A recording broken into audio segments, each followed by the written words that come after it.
जब हम respiratory disorders की बात करते हैं, जितने भी रेस्पिरेटरी डिसऑर्डर्स हैं, चाहे कोई भी डिसऑर्डर की बात कर लो, एम्फाइसीमा की बात कर लो, अस्थमा की बात कर लो, न्यूमोनिया की बात कर लो, सीओपीडी की बात कर लो, ब्रोंकिएक्टासिस की बात कर लो, आप किसी भी बीमारी की बात करेंगे ना, एक चीज बड़ी कॉमन फाइंडिंग है, एक एक जबरदस्त पॉइंटिंग होता है कि पेशेंट में स्पूटम का प्रोडक्शन होगा ही होगा, डेफिनेटली होगा, स्पूटम प्रोडक्शन होगा, प्रोडक्टिव कफ बनेगा। ठीक है सर, अब हमें क्या करना है, तो इस स्पूटम को रिमूव करना है। तो रिमूव करने के क्या क्या रास्ते हो सकते हैं आपके पास, स्पूटम को रिमूव करने के क्या रास्ते हैं, रिमूव स्पूटम।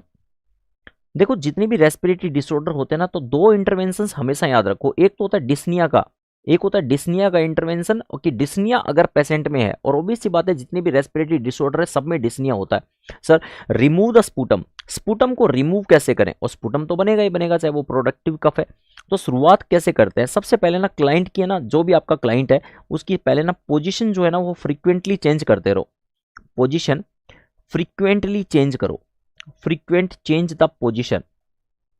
सर इससे क्या फायदा होगा, आपने कई बार देखा होगा कि आपका नाक जो है ना कई बार ब्लॉक हो जाता है, नाक जो है ना ब्लॉक हो जाता है, और जब नाक ब्लॉक हो जाता है ना, तो डेफिनेटली कि आप लोग किसी ऐसे ऐसे करवट के सोए, तो इधर वाला नाक ब्लॉक था वो थोड़ी देर में इधर वाला हो जाएगा, अगर ऐसे सोओगे तो इधर वाले की बजाय फिर इधर वाला ब्लॉक हो जाता है।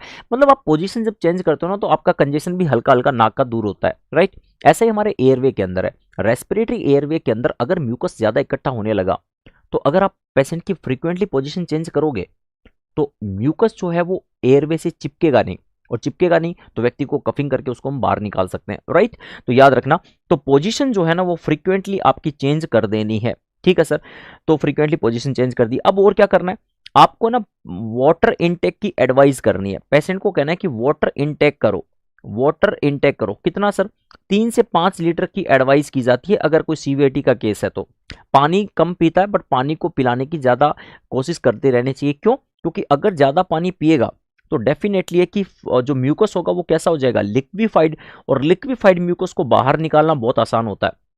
अब एक बच्चा कहेगा कि सर पेशेंट तो टॉलरेट ही नहीं कर रहा पानी को, तो बेटा फिर हमारे पास एक तीसरा रास्ता भी है, फिर हम करते हैं स्टीम इनहेलेशन, स्टीम इनहेल करना। स्टीम इनहेल करवा सकते हो, स्टीम इनहेल करवा सकते हो, पानी अगर नहीं टॉलरेट कर रहा तो स्टीम इनहेल करवाओ, सबसे बेहतरीन भी है, टाइम भी कम लगेगा, और पानी के जो आपकी वेपोराइज होकर के लंग्स के अंदर डायरेक्टली भाप जो है वो पहुंच जाएगी। और अगर ऐसा हो गया तो म्यूकस जो है वो फिर लिक्विफाइड हो जाएगा। म्यूकस यहाँ पे भी क्या हो सकता है मेरे बच्चे, म्यूकस जो है या वो कैसा हो जाएगा, लिक्विफाइड हो जाएगा। ठीक है सर, और हम यही चाहते थे, या तो पानी पिला के करवा लो या फिर आप लोग स्टीम इनहेल करवा सकते हो। ठीक है सर। सर अगर इससे भी ना हो तो देखो, इतना काम अगर आपने कर लिया ना, तो एक काम और करवा लो फिर, इससे म्यूकस बाहर थोड़ी निकला है, बाहर भी तो निकालोगे। अरे भाई आपने म्यूकस को पतला करना तो सीख लिया, उसको बाहर निकालना सीखो। तो बाहर निकालने के लिए हम क्या करेंगे sir, deep breath and coughing method, ये सब स्टेप बाय स्टेप है। Deep breath and coughing method, deep breath and coughing method ये हम इस्तेमाल कर सकते हैं। Deep breath and coughing method क्या होता है, पेशेंट को डीप ब्रेथ करने को कहा जाता है, डीप इनहेल करने को कहा जाता है। किया, अब होल्ड करो 1 2 3, 3 सेकंड होल्ड किया, और वापस जोरदार फोर्सफुली कफिंग करवाओ। जब हम जोरदार कफिंग करवाएंगे तो वो फ्लूइड जो म्यूकस है वो निकल के बाहर आ जाएगा। तो सर क्या होगा, deep breath and coughing method में क्या हुआ कि सर हमने क्या करवाया, इंस्पिरेशन, हमने करवाया डीप इंस्पिरेशन, और फिर होल्ड ब्रेथ, बाद में करवाया होल्ड ब्रेथ, कितनी देर के लिए, 3 सेकंड के लिए आप करवा सकते हो। उसके बाद फोर्स्ड एक्सपायरेशन, फोर्स्ड एक्सपायरेशन, अगर आपने ऐसा कर दिया तो कफ के साथ म्यूकस निकल के बाहर आ जाएगा, है ना। चलिए बहुत बढ़िया। अगर अगर हम यहां से sir deep breath and coughing से भी काम नहीं बैठ रहा, तो फिर हम करवा सकते हैं हफ कफिंग मेथड, हफ कफिंग मेथड। इसी का बड़ा भाई है, कुछ भी नहीं करना, 3 बार डीप इनहेल करना है, 3 सेकंड होल्ड रखना है, और 3 बार जोरदार कपिंग करनी है। ये हब कपिंग मेथड हो गया। क्या करना है, deep inspiration 3 time,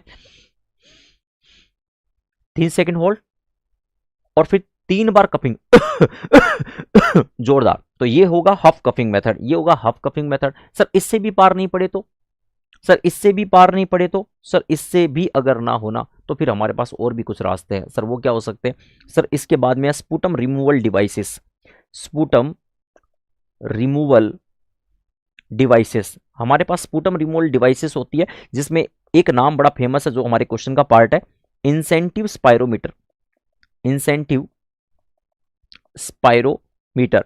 incentive spirometer का हम यूज कर सकते हैं। इसके अलावा एक होता है मेरा बच्चा पीईपीडी, आपने नाम सुना होगा, PAP device, positive expiratory pressure device इसे कहते हैं। पॉजिटिव एक्सपायरेटरी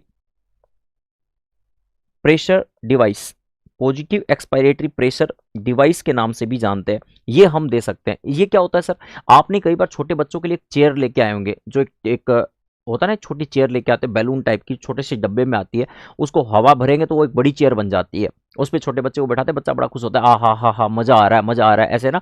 अब तो बस उसको फुलाने में जो मजा आता है ना, वो अलग ही लेवल का होता है। फुलाने में कैसे, एक छोटा सा ढक्कन होता है, उसको खोलते हैं, उसको पिचकाते हैं, बड़ी मुश्किल से हवा अंदर जाती है, क्योंकि उसमें रेसिस्टेंट ज्यादा होता है, उसमें रेसिस्टेंट ज्यादा, और आपको फोर्स्ड करके हवा बाहर फेंकनी पड़ती है। ऐसा ही एक प्रेशर होता है, ऐसा ही एक पीईपीडी डिवाइस होता है, पॉजिटिव एक्सपायरेटरी प्रेशर डिवाइस। वो क्या करता है, अंदर से हमारा पॉजिटिव प्रेशर बनाता है और सामने उसका रेसिस्टेंट ज्यादा होता है। हमें पॉजिटिव प्रेशर बनाना पड़ता है और सामने रेसिस्टेंट ज्यादा होता है, तो हम फुल फोर्स के साथ हवा भरने की कोशिश करेंगे उसमें, तो इससे कफिंग ज्यादा बेहतर होगी और म्यूकस निकल के बाहर आ सकता है, राइट। इसी का एक बड़ा भाई हो रहा है ओपीईपीडी भी कहते हैं उसको, oscillatory positive expiratory pressure device के नाम से जानते हैं, ओपीईपीडी के नाम से जानते हैं, ये भी हम यूज कर सकते हैं। तो ये स्पुटम रिमूवल डिवाइसेस हैं, ठीक है सर। सर इससे भी ना निकले तो, अरे इससे ना निकले ना, तो फिर एक काम करो, चेस्ट फिजियोथेरेपी करवा सकते हैं, चेस्ट फिजियोथेरेपी करवा सकते हैं। सर ये चेस्ट फिजियोथेरेपी कैसे, अगर आप चेस्ट फिजियोथेरेपी करवाते हैं तो चेस्ट फिजियोथेरेपी के लिए आपको क्या करना है, पाम शेप, अपने अपने हथेली का पाम यानी कप शेप बनाना है, ये पाम है ना, ये पाम हथेली, इसको कप शेप बनाना है और ऐसे ऐसे चेस्ट फिजियोथेरेपी करवानी है। जिस एरिया में ज्यादा दिक्कत है उसमें, जैसे ज्यादातर ब्रोंकिएक्टेसिस का केस होता है, उसमें म्यूकस बहुत ज्यादा इकट्ठा होता है, उसके ऊपर हम ऐसे ऐसे ऐसे ऐसे बिल्कुल थपथपाते हैं, है ना, जैसे जैसे थपथपाओगे और फिर पेशेंट को कफिंग करने को कहेंगे, ठीक है सर, डन हो जाएगा। बट ध्यान रखना, चेस्ट फिजियोथेरेपी कब नहीं करनी है, जब पेशेंट का हिमोप्टाइसिस हो रखा है। ध्यान रखना, चेस्ट फिजियोथेरेपी अवॉइड करनी है, कब अवॉइड करनी है, इन केस ऑफ हिमोप्टाइसिस। हिमोप्टाइसिस के केस के अंदर हमें चेस्ट फिजियोथेरेपी अवॉइड करनी होगी। क्यों सर, क्योंकि अगर मान लीजिए कि कफ के साथ अगर म्यूकस में अगर ब्लीडिंग हो रही है तो डेफिनेटली चेस्ट फिजियोथेरेपी को अवॉइड करने को कहेंगे। मैसिव ब्लीडिंग हो सकती है और नुकसान हो जाएगा, ज्यादा नुकसान हो सकता है। इस चक्कर में हमें क्या करना है, हिमोप्टाइसिस के केस में चेस्ट फिजियोथेरेपी नहीं करवानी, अदरवाइज करवा सकते हैं। सर फिर भी ना निकले तो, अरे फिर ना निकले तो फिर एक और साधन है हमारे पास, सक्शनिंग मेथड। सक्शनिंग मेथड, हम सक्शनिंग मेथड को यूज कर सकते हैं, पल्मोनरी टॉयलेटिंग करवा सकते हैं, पल्मोनरी टॉयलेट करवा सकते हैं, पल्मोनरी लेवाज करवा सकते हैं। तो ये कुछ घटनाएं हैं। अब आपको मैंने क्या बताया कि सर स्पुटम को रिमूव करने के सबसे बेहतरीन मेथड क्या है, हमने जीरो से टॉप लेवल की सारी कहानी बता दी कि साहब ये कर सकते हैं।